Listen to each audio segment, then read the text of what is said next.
और परमात्मा का यानी मानव जीवन क्यों मिला, ये हम आप यहाँ सब बड़े श्रद्धा पूर्वक सुनते हैं कि मनुष्य का शरीर सार्थक कैसे हो।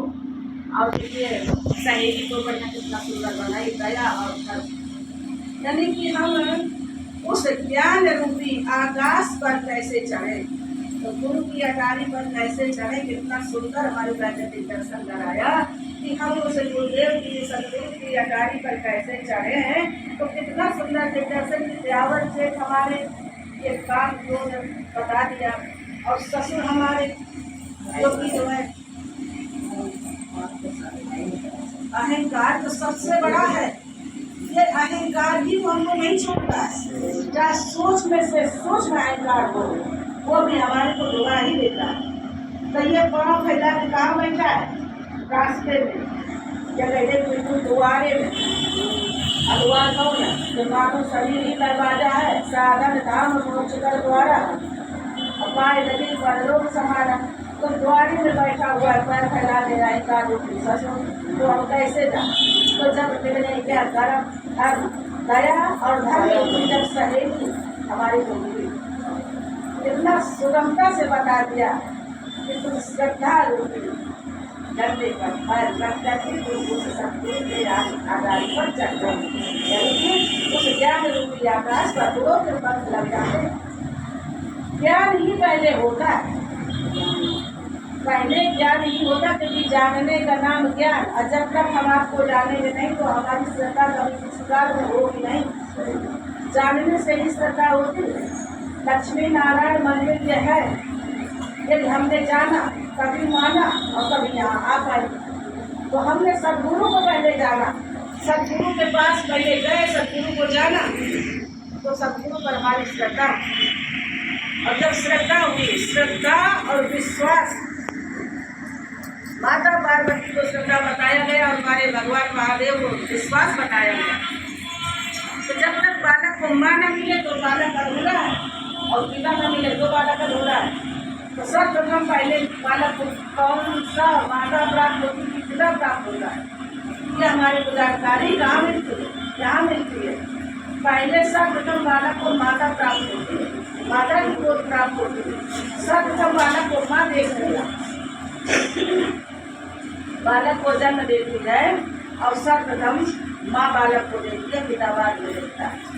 और माँ बालक की बड़ी बताई गई, माता धरती का सब बताई गई है। धरती के समान माता है और आकाश के समान पिता है। आकाश यद्यपि ऐसा कोई काल हो नहीं सकता है कि जिस काल में आकाश ना हो, जिस क्षण में आकाश ना हो। लेकिन आकाश ना हो तो व्यक्ति रह देगा, लेकिन धरती ना हो तो नहीं रह सकते। इसलिए माँ के बिना बच्चा बहुत अधूरा हो जाता है। ये बिल्कुल समझ लो कि जो माँ ना हो जिस बच्चे की, तब उसका ये तो मंडप होता है, ये बड़ा उदास होता है, बड़ा निराश होता है। क्योंकि पिता को छोड़ के चला जाता है, कमाने चला जाएगा, इधर उधर बैठेगा, समय पूरा करेगा। माँ के जैसे पालन पिता नहीं कर सकता। लेकिन माता किसी कारण बस मान लो भगवान ना करे ऐसा हो कहीं, लेकिन किसी कारण बस पिता नहीं है तो माता अपने बच्चे को ऐसे आंचल में छुपा के रखती है, ऐसे उसका लालन पालन करती है, ऐसे ध्यान रखती है कि उसके मंडल पे निराशा ना आ पाए, उदासी ना आ पाए। तब भगवान ने कहा सुन मुझ कोई गाँव सारोसा अजय मोहि तक सकल भरोसा, इनकी सदा करो रखवाली, जिम बालक राखे माँ। धरती से बड़ी माँ का पद बताया गया है, इस वसुंधरा से बड़ा। जैसे कि धरती को देखिए, कोई तो खुरपी लेके खोदता है, अड़ुआ लेके खोदता है कुदारी से, कोई उसमें गंदगी फैलाता है, और वो सब धरती पर तो करते हैं क्या। और कोई उसमें यज्ञ करता है, हवन करता है, वसुंधरा की पूजा करता है। तो माता हमारी वसुंधरा किसी को भी श्रापित नहीं करती है, किसी से क्रोधित नहीं होती है। माँ समान रूप से बच्चे को प्रेम करती है। कभी एक बालक सोचे जैसे 4 बच्चे हों माता पिता के, और एक बच्चा अधिकारी बन गया, डॉक्टर मास्टर बन गया, एक बच्चा कोई बेचारा मान लो किसान है, लेबर ही करता है, तो क्या माँ दुखी होगी उस बच्चे को सोच करके कि वो जो अधिकारी बना है, डॉक्टर मास्टर बना है, कि ये बच्चा हमारा डॉक्टर मास्टर बना है और ये हमारा बच्चा लेबर है, तो उस लेबर के प्रति क्या उस बच्चे से दुखी होती? वो कभी दुखी नहीं होती। वो उस बच्चे की खुशी उसके साथ बांटती है, और जो लेबर है बच्चा जो श्रम करता है उसका सुख उसके साथ बांटती है। उसको ईर्ष्या नहीं होती कि ये मेरा बेटा अधिकारी कैसे बन गया और ये मेरा बेटा दुखी कैसे है। वो निज कर्मों से वो श्रम कर रहा है और निज कर्मों से वो कदम चला रहा है।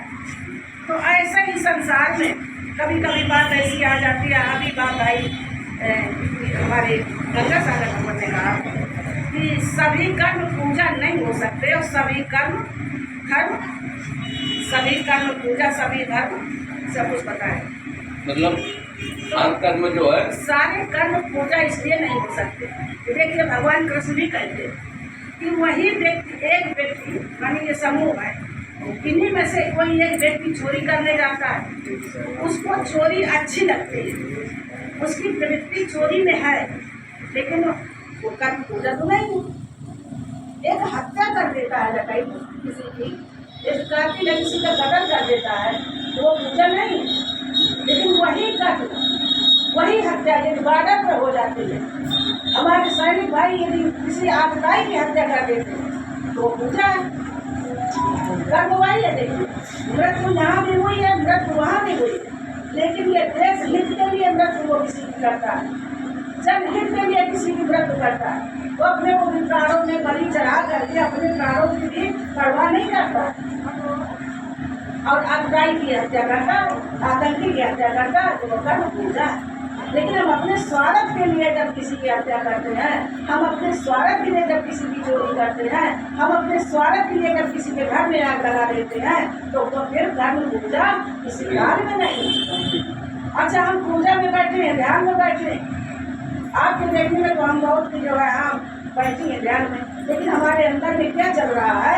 यदि हमारे अंदर में ये चल रहा है कि ये परमात्मा ये कैसे हो गया, इनका उत्थान कैसे हो गया, इनके बच्चे की सर्विस कैसे लग गई, इनका घर कैसे बन गया, इनके घर में सत्ता कैसे है, इनके घर में पढ़ाई कैसे नहीं हो रही, तो ये चेहरा जो है देखने में तो बैठा है ध्यान में, लेकिन अंदर जो हमारे संकल्प विकल्प जो चल रहा है जब विषयों की ओर जा रहे हैं, मैंने ऊपर से देखने में हम साधना में बैठे हैं, अंदर से हम विषयों की ओर जा रहे हैं, हमारा मन है विषयों में भाग रहा है, तो फिर हमारा वो कर्म पूजा नहीं हुआ, हमारा ध्यान नहीं है।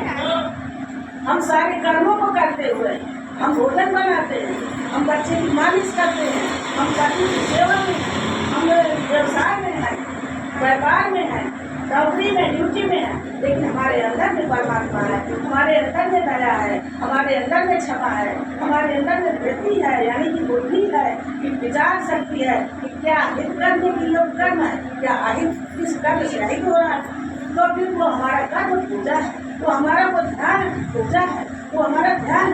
क्योंकि हम भगवान ने कभी किसी को नहीं कहा कि तुम सबको छोड़ करके सन्यासी हो जाओ, किसी ने कहा कि साधु भी नहीं अकेले हैं, अरे परिवार नहीं तो चेले हैं, बैठे एकांत नदिया तट पर, अरे यारों के बड़े झमेले हैं, परिवार नहीं तो चेले हैं, साधु भी नहीं अकेले हैं। तो इस प्रकार से यदि हमारे मन में मनन चलता रहा संसार का, चिंतन चलता रहा संसार का, तो हमारी साधना कहाँ है?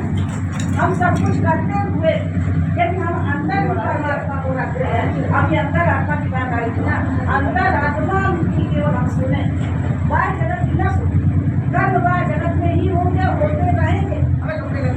भगवान राम कहते हैं कि अर्जुन कर्मों का परित्याग एक सन्यासी भी नहीं कर पाता, क्योंकि भाई उसको भी भोजन चाहिए, भोजन के लिए कुछ नहीं तो चाहिए इच्छा वृत्ति करे, तो इच्छा वृत्ति करने जाएगा तब तो इच्छा प्राप्त होगी, कर्म करना पड़ेगा। अच्छा सन्यास ले लिया तो क्या हम सोएंगे, क्या हम जागेंगे? हम सन्यास लेने के बाद भी सोते हैं, जगते हैं, उठते हैं, चलते हैं, भोजन करते हैं, त्याग करते हैं मलमूत्र का, यानी कि सब क्रियाएं सब होती हैं, लेकिन संन्यास का मतलब है कि हम जान लेते हैं कि वास्तव में संन्यास यानी कि जो एक परमात्मा है उसमें हमारा न्यास हो गया, संसार से न्यास हो गया और एक परमात्मा की स्थिति हो गई है। जो वास्तव सर्वम की बात आई, वास्तव सर्वम यदि हमारी दृष्टि में आ जाता है तो हमारा कल्याण हो जाता है। हमारा कल्याण जब भी होगा तब वास्तव सर्वम से ही होगा। और सर्वधर्मान परित्यज्य से एक एक बात के हमारे भगवान करने जाने कितने अर्थ बताए अर्जुन जैसे हो, तो फिर हमारी क्या जिंदगी। भगवान कृष्ण अर्जुन को समझाते हैं कि अर्जुन बताओ कि जिनके लिए हम आंसू बहाते वही हमारे को मोची धरकाट समेट करके उसी नदी में बहाए आते, जिनके लिए हम चिंता में जलते रातों दिन चिंता करते कि हाँ अभी एक महल बना है दूसरा एक और बना दे, अभी तो इतना हुआ है अभी थोड़ा से और बना के रख दे, अभी बच्चों को तो पूरा हो जाएगा लेकिन लड़कियों को भी हो जाए, साथ साथ पीढ़ी के लिए बहुतों ने सोचा है। तो भगवान कृष्ण कहते हैं कि जिनके लिए हम चिंता में जलते वही हमारे को चिंता में जलाए आते। विचार किया कभी क्या हम जिनके लिए हम ये घर बनाते हैं